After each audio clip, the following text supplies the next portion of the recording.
Madam, you were told it was £1,200 that you had to pay. Otherwise, what were the consequences for you? There wasn't any consequences. I was in the wrong. I told him to call the police and I would pay for it through the police. I knew I was in the wrong.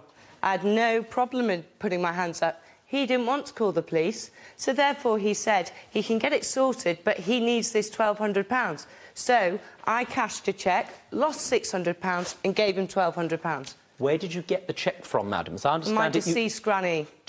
You... My granny. It was my inheritance from my granny who had died. You say that you cashed a cheque for £5,000. It was £5,000 and I lost £600 to get that £1,200 to him. The first thing you should have done is said, fine, OK, show me the bill. I did. He couldn't find it because his mother had been and he'd moved all his paperwork because he didn't want anyone to see any paperwork that he had hidden. You lost £600. C'est la vie. Yep, fine. You gave him £1,200. Yep. No, you never gave me £1,200. Is that true or false? No, you gave me £300. How much did you say you received? From that money, you gave me £300 on that day.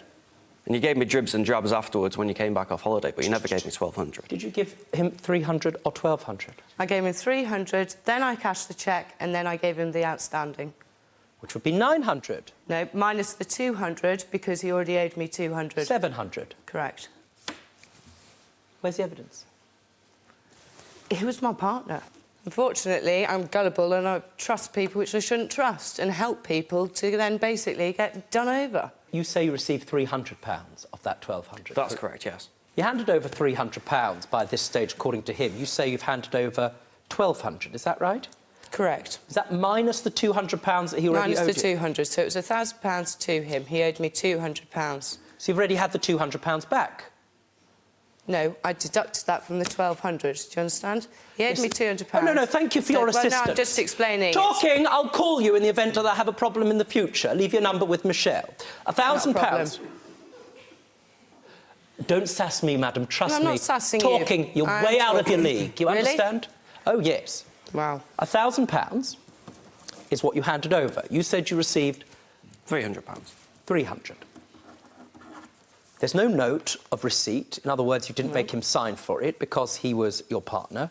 At this stage, you've had 200 plus 300, correct? Now, bear in mind, he's taken this money from you. He hasn't paid it back to you. You go on holiday. You come back. Why on earth would you give him any more money? Because whilst I was on holiday, he promised me that he was going to get help for his addiction. And if, you know, as I said to him, you have an opportunity now. If you go on board and tell your boss that you lied about the money going to the fruit machine company, which obviously he did do, eventually he did admit to his boss everything that he had done wrong.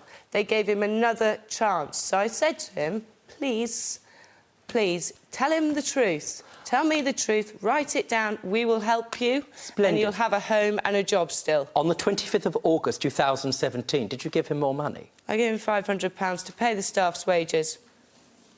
Did she give you that money? That's correct, yeah. Did you get anything in writing at all to represent the debt? Let me see, please. I did, later on. So that document there is for the £300 that she gave me for the fruit machine, as well as the £500 that she gave me for the staff wages. My agreement... Talking... £300 for the fruit machine and the £500 for the staff wages. Now, that's £800. I think it's a bad egg. Correct. I can smell a bad egg, you understand? Like a fart in a car. Yep. So you just listen to me. OK. Your difficulty is that when somebody brings a claim to court, especially a sensible person, you've got to do it so that you've got some evidence that I can rely on, that you've got an enforceable agreement. And this case is a big, old, slopping mess. Correct.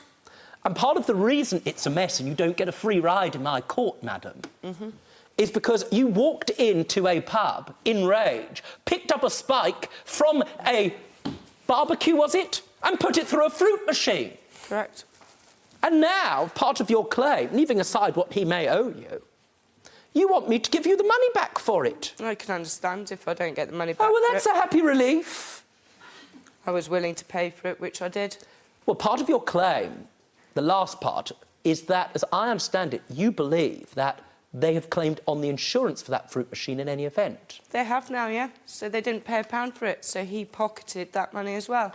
What reason gambled it. Talking. What reason do you have to believe that they claimed on the insurance for that sum? I rang the games company to find out because he couldn't Why provide would me... they talking, madam? Why would I they? was talking first. There's your first. Sorry. There's your My first mistake. warning. Fine. It's a big Apologise. mistake. OK. Big one. Sorry. Sorry. Can I speak? I'll let you know. OK. OK. Madam, you telephoned the games company. Yep. You are not named as the person renting that equipment. No. It exists as an account. You don't own the pub. You have no commercial contract or dealing with that company whatsoever. Are you telling me that you said, hello, my name is Lottie. I'd like you to talk to me about debt and an insurance claim relating to equipment that I didn't hire? And they said, of course, Lottie, we'll talk to you. We don't care about data protection in our company. We speak to anyone, especially if your name is Lottie. I rang the company and said I'm ringing on behalf of the... which I was. And I said there has been a disagreement about a payment which has been made to the games company in cash. And I'd like to know if it has been paid for or not. The main manager got back to me and said it hasn't even been invoiced for yet. And after seeing the damage, it would cost about £200 to £300. And it will be going through the insurance. Don't be stupid. Stay and watch the best Judge Rinder moments. And I'm talking. Understood? Don't be a moron. Subscribe to Judge Rinder YouTube channel. Right now. That's an order.